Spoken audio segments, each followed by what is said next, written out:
Congratulations, your piece of jewelry sold, but how do you pack and ship this so that it goes out and it looks nice and it doesn't get damaged in the mail? Today's video, I'm going to share with you how I pack and ship jewelry. And if you're interested, this is a piece of a much larger video that I created sharing the top 10 questions I get about starting to resell jewelry online. And if you are interested in the entire video, I'm going to link that right up here. So let's get started with packing and shipping. You've made it through listing. Now what? You've got your item, you've listed your item, and now you've made a sale. What do you do? The next biggest question I get is, how do I ship this jewelry?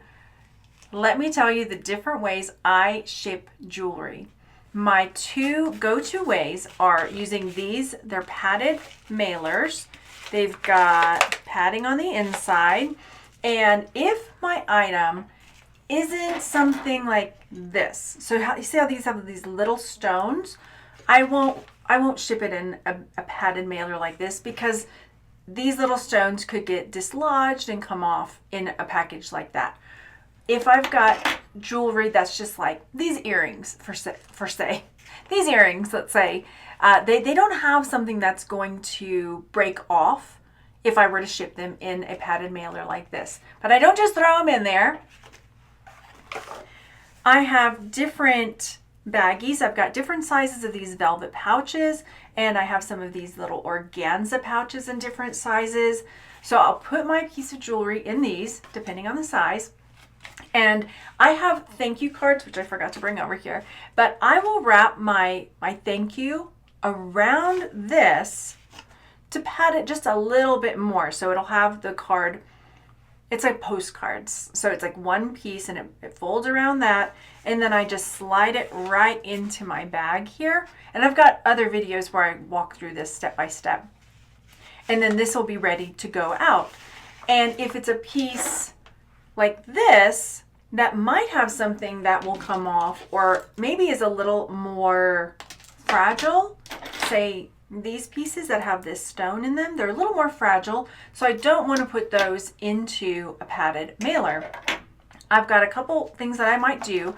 Either I will still use a pouch, or I've got these little boxes that have the foam inside, and I won't just put it like on top of the foam because that will rattle around, and I don't go buy extra foam. So I take this foam piece inside and I pull it in half, and I put the side that's all fuzzy, I put it down so it still looks nice, like so. And then, I dropped it. Then I'll put my piece in, and I'll put the other piece of foam that I pulled in half of on top of that. That way, it's got a little more cushion and it's not banging around in there like so. Just that little bitty tip for you there. And then this will go into this is my favorite size box. This is a 6x4x4 box. These I bought on Uline. You can get them anywhere, but it's my favorite one because it's small enough but sturdy enough that it will hold the item in there. And I get tissue paper from thrift stores, garage sales, whenever I find, like at an estate sale, a lot of times they'll have like all the Christmas and packing stuff, and they'll have just masses of tissue paper. And I've gotten so much tissue paper for $1 that I'll use that. If the pieces of tissue paper are giant, then I just cut them in half. So I can get, 2 uses out of one sheet. I'll put part of the tissue on the bottom, and then I'll put the piece in, I'll fold the rest of the tissue over it, and then I put my thank you card on top there and send it out. And I do send a thank you card. I have some that I got made up on Vistaprints, but forever, as I told you, I didn't order anything special for my business for many years, and I would just pick up thank you cards or blank note cards, what have you, from garage sales when people would have a big shoebox full of cards and they would like $1 for the whole box. I would just take those. I still have a bunch of them in there. I just use those and write my thank you note in there. Just a quick thanks so much for your purchase. I really appreciate it. Hope you enjoy. And then send that off. But now I have some that are printed up.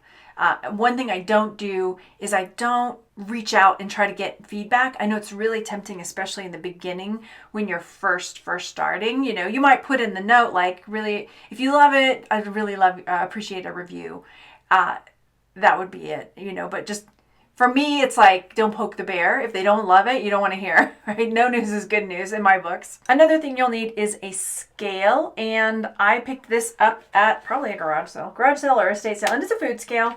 I had a different one for a while, but this one weighs a little more in pounds. The other one I had was, I think, a Weight Watchers weight scale, and it didn't go up to multiple pounds. I think this one goes up to maybe 8 pounds or 10 pounds. So I got this one, and I actually did just get a little postal scale. It looks like this, but it was at a garage sale too. So I haven't ordered anything special. I did a while back order a big one that would weigh like boxes of books, like really heavy postal scale, back when I used to send things into Amazon, but I don't do that anymore. So I think I gave that one away to somebody. If you enjoyed this video in any way, please go down there, leave a comment and like, because it helps my channel and it helps YouTube get my videos pushed out to more people that can use this information. And I am sending you the best wishes in the whole wide world for your journey. Thanks for hanging out. Bye.